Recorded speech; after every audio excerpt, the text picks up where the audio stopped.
Olá, meu amigo, minha amiga.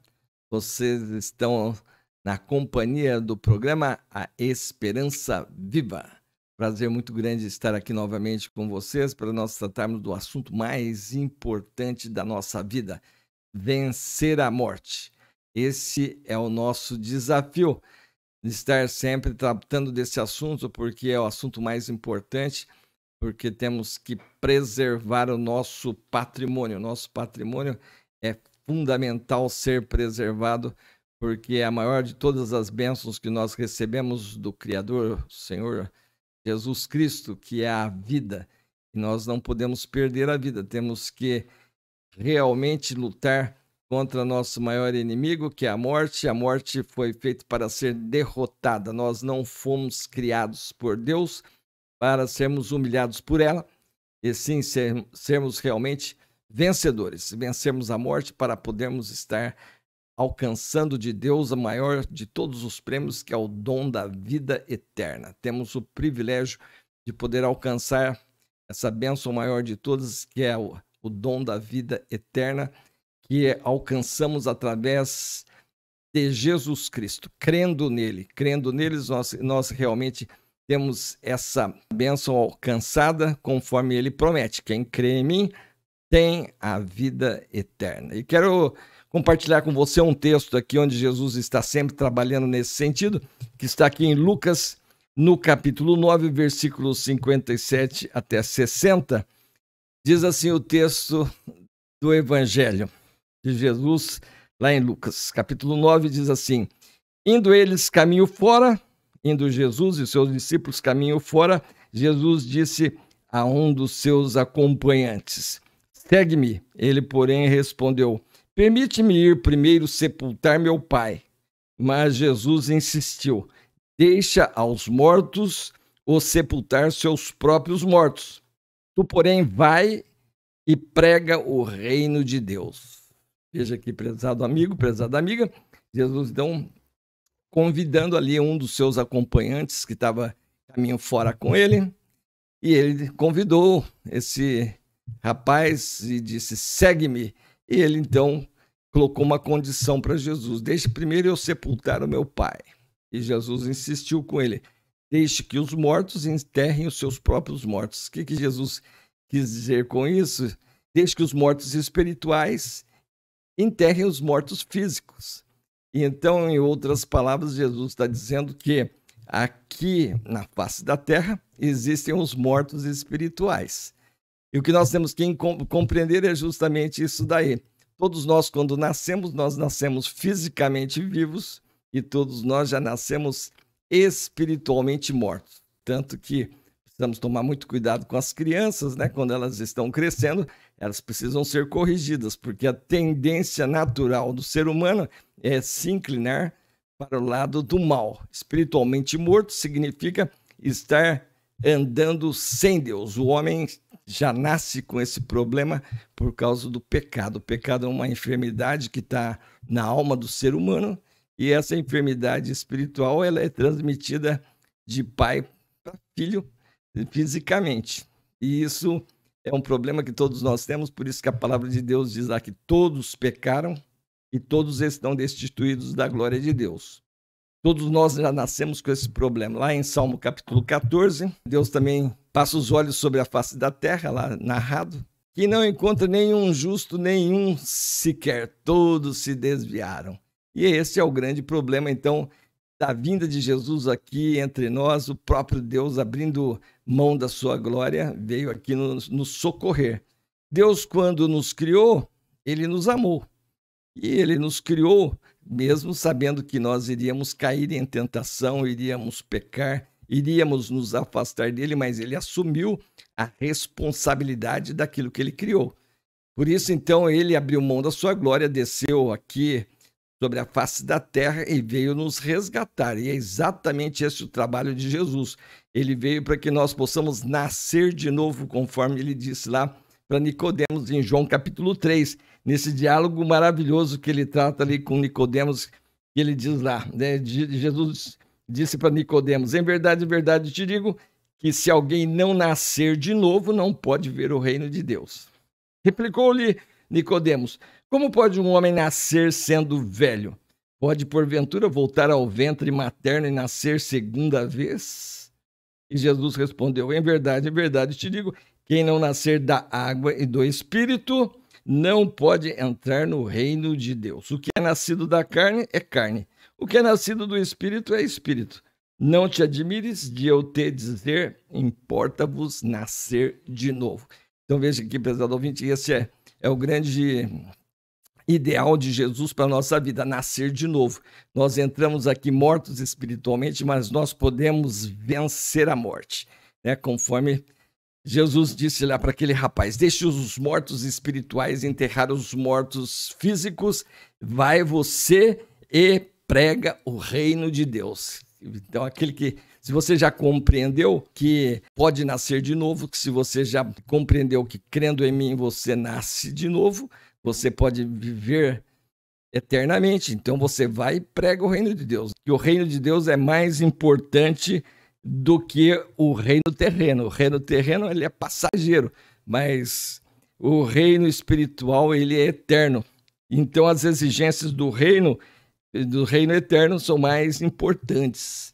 Por isso, então, Jesus colocou essa urgência para ele. Deixa se teu pai falecer, você pode até ir lá no velório dele, mas não fica preocupado com isso antecipadamente, porque ele queria esperar o pai morrer para depois ir pregar o evangelho. Então, prezado ouvinte, é esse o ponto fundamental, que o ser humano ele tem esse problema que o pecado impõe sobre ele, que ele vive afastado de Deus, ele vive morto espiritualmente. E lá em 1 Coríntios capítulo 2, versículo 14, ele fala assim, ora, o homem natural não aceita as coisas do Espírito de Deus porque eles são loucura e não pode entendê-las porque elas se discernem espiritualmente. Então o homem que ainda é morto espiritualmente, ele é considerado um homem natural, ele vai vivendo da forma como ele nasceu, ele vive naturalmente sem Deus, longe de Deus, como se Deus não existisse. E ele não compreende as coisas do Espírito de Deus, porque lhe parecem loucura, diz aqui o texto da palavra de Deus. E não pode entendê-las, porque elas se discernem espiritualmente. Agora, uma vez que o homem vai vivendo e vai reconhecendo que viver sem Deus é um problema sério, que ele não tem suficiência para se autossustentar, que ele precisa de um socorro, então ele vai procurar o socorro, e o socorro vem através do Evangelho de Jesus. Jesus é que traz o socorro para nós podermos escapar dessa morte espiritual e saltarmos dela para a vida eterna, que é o que Paulo fala lá em Colossenses 1,13, né? Que nos tirou das trevas e nos transportou para o reino do Filho do seu amor. E esse é o grande pulo que nós temos que dar, mas temos que fazer isso antes de partirmos desta vida para a eternidade. Então essa experiência maravilhosa de nascermos de novo precisa acontecer hoje, antes de nós partirmos, porque se partirmos com o problema do pecado na nossa alma, nós estamos fora do reino de Deus, porque Deus é santo, e no reino de Deus não pode entrar pecadores para não contaminar, né, o reino dele. Por isso, então, é fundamental que nós estejamos atentos a essa advertência que Jesus vai nos dando, né? E assim, então, vemos que o apóstolo Paulo lá conversando com os crentes já convertidos, aqueles que já aceitaram Jesus, já se arrependeram dos seus pecados e que já haviam experimentado esse novo nascimento que Jesus está dizendo aqui para Nicodemos. Paulo lá na sua epístola aos Efésios, capítulo 2, a partir do versículo 1, ele conversa assim com os Efésios. Ele vos deu vida, ele, Jesus, vos deu vida, estando vós mortos nos vossos delitos e pecados. Ele vos deu vida, estando vós mortos espiritualmente nos vossos delitos e pecados, nos quais andastes outrora, segundo o curso deste mundo, segundo o príncipe da potestade do ar, do espírito que agora atua nos filhos da desobediência, entre os quais todos nós também andamos outrora, segundo as inclinações da nossa carne, fazendo a vontade da carne e dos pensamentos, e éramos por natureza filhos da ira, como também os demais. Mas Deus, sendo rico em misericórdia, por causa do grande amor com que nos amou, estando nós mortos em nossos delitos, deu-nos vida e juntamente com Cristo nos ressuscitou. Veja bem aqui, então, Paulo conversando já com os crentes que já haviam nascido de novo e já tinha experimentado esse novo nascimento. Então, ele está falando aqui que ele nos deu vida juntamente com Cristo e também juntamente com Cristo nos ressuscitou. Nos ressuscitou aqui, fez com que nós nascêssemos de novo, né? E podemos ter essa experiência de nascer de novo, conforme também o apóstolo João, lá na sua Evangelho, capítulo 1, versículo 12, ele diz assim: mas a todos quantos o receberam, deu-lhes o poder de se tornarem filhos de Deus, os quais não nasceram da carne, não nasceram do sangue, nem nasceram da vontade do homem, mas nasceram de Deus. E uma vez nascidos de Deus, então, é que nós já vencemos a morte. Agora nós, se somos nascidos de Deus, temos a vida eterna implantada em nossos corações. O Espírito de Deus confirma com o nosso espírito que nós já somos filhos de Deus. E uma vez filhos de Deus, então, nós temos a alegria de poder viver essa vida e já estar preparado para a passagem dessa vida para a eternidade com toda a segurança. É esse o ponto fundamental. Quando nós já temos essa segurança, nós podemos já começar a desfrutar da nossa vida desde já, porque a nossa alma já tem paz. Nossa alma já agora não fica mais em dúvida, preocupada com o futuro, preocupada com as coisas que podem acontecer lá na frente, mas ela tendo paz com Deus, então a nossa qualidade hoje é outra. E por isso, então, o apóstolo João também aqui na sua primeira epístola, capítulo 5, ele diz assim: todo aquele que crê que Jesus é o Cristo é nascido de Deus. Todo aquele que crê que Jesus é o Cristo é nascido de Deus. Porque tudo o que é nascido de Deus vence o mundo. E esta é a vitória que vence o mundo, a nossa fé. Quem é que vence o mundo, senão aquele que crê ser Jesus, o Filho de Deus? Então aqui está a vitória.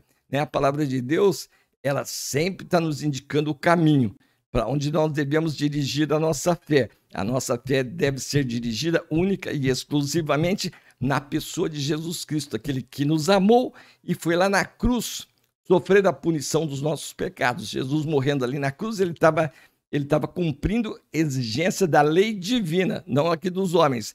A lei divina, porque sem derramamento de sangue não há purificação de pecados, não há remissão.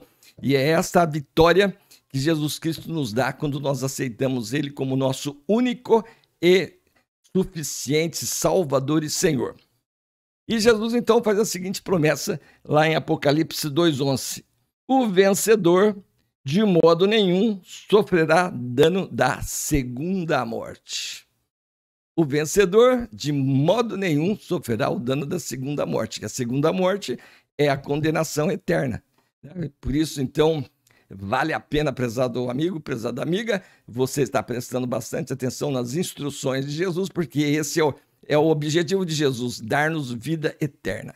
Ele quer que realmente nós tenhamos uma vida bem-sucedida aqui na Terra, mas a maior de todas as bênçãos é você partir desta vida para a eternidade com segurança pela fé que temos em Cristo Jesus. Espero que você nos encontre no próximo programa. Será um prazer novamente estar aqui com você. Espero que você se inscreva aqui no nosso programa também. Deixe aí o seu like, se eu gostei, não gostei, comente e também compartilhe essa mensagem. E você que já compreende bem o Evangelho de Jesus, já nasceu de novo, espero que você nos ajude a divulgar o nosso programa. Sempre trabalhando para que o número de salvos esteja aumentando aqui dentro do nosso país. O grande segredo para que o nosso país seja um país bem-sucedido, um país cujo Deus é o Senhor, um país desenvolvido realmente, é trabalhar para que mais pessoas sejam regeneradas pelo Senhor Jesus Cristo, e quanto mais pessoas regeneradas aqui, mais filhos de Deus habitando na terra, mais Deus cuidando de nós, curando a terra e levando o coração do rei para onde ele bem quiser, conforme diz lá o Provérbios 21:1. Que Deus abençoe você, espero encontrar você no próximo programa. Até lá!